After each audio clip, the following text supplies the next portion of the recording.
আচ্ছা, সাম্প্রতিক বাংলাদেশ এবং ইন্ডিয়ার যে সম্পর্ক, একটা অস্থিতিশীলতা চলছে।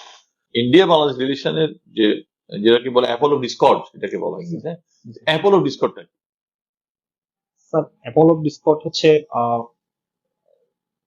স্যার অ্যাপোলো ডিসকর্ডটা হচ্ছে স্যার আধিপত্যবাদ, যেটা আন্তর্জাতিক রাজনীতির আধিপত্যবাদ বলা হয়। স্যার এটাই আমি মনে করি সবচেয়ে বড় অ্যাপোলো মানে যারা ডিসকর্ড। আধিপত্য রাখতে চায় কিন্তু হ্যাঁ পারছে স্যার। না, কোনো কারণ মাঝে জি মধ্যে স্যার। ব্যাহত হচ্ছে, জি সেটাই স্যার। জি স্যার। মুখ্য বিষয়। আচ্ছা, এখন বাংলাদেশ সরকার কি করতে পারে, কি ধরনের মেজার নিতে পারে?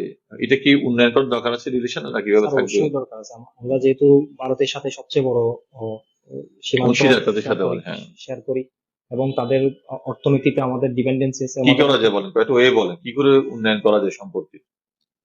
সম্পর্ক উন্নয়নের ক্ষেত্রে আহ, দুই দেশের মধ্যে ফার্স্ট ট্র্যাক এবং সেকেন্ড ট্র্যাক ডিপ্লোম্যাসি গ্রহণ করা যেতে পারে।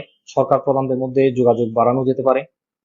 আর প্রতিটা দেশ, দুই দেশকে তাদের ভৌগোলিক বাস্তবতা এবং ভূ রাজনৈতিক বাস্তবতা মেনে নিয়ে তাদের সিদ্ধান্ত নেওয়া উচিত।